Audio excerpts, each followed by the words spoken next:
salonunuz şəbəkədir? Yox.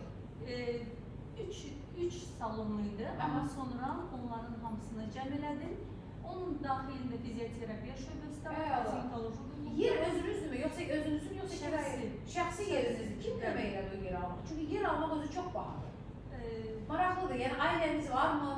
Baxanımın məsələ yaxanın həyat yoldaşı ilkin olaraq kömək edib, amma sonra deyib ki, özün sən bacardığın qədər ayaq üstədir. Sizə kim kömək elədi? Hər bir xanımın arxasında əgər atası durubsa, o xanım hər zaman ayaq üstədik. Sizə atanız kömək elədi? Bəli. Həyat yoldaşınız yox? Həyat yoldaşım yox.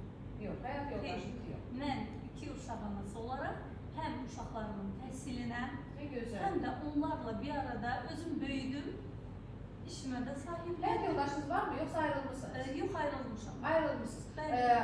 Baxın, ayrıldıqdan sonra biznesə başladınız mı Aylin xanım? Xeyr, əzizim. Öncədən? Öncədən. Nə gözəl, ay Allah.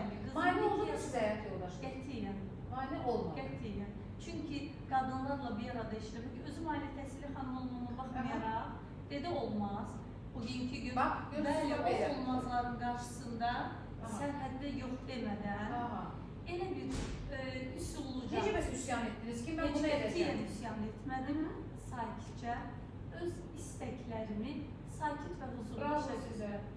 Bir xanım əgər istəyərsə dağdan üstə qoya bilər. Yaxşı, bəs həyat yoldaşı ilə o konflikti necə aşıra bildiniz ki? Düzdür, son ayrılıq oldu ki, bəlkə başqa bir səbəblərdən. Amma o konflikti ki, mən bunu edəcəm, mən salon açacağım. Yəni bu artıq ailədə bir psixoloji, belə deyim də, savaş var da, artıq psixoloji bir dirənmə varsa, burada artıq sizin işinizə də maliyyə törədən bir tərəflər qaynaq hesab edə bilərik də artıq ailəni.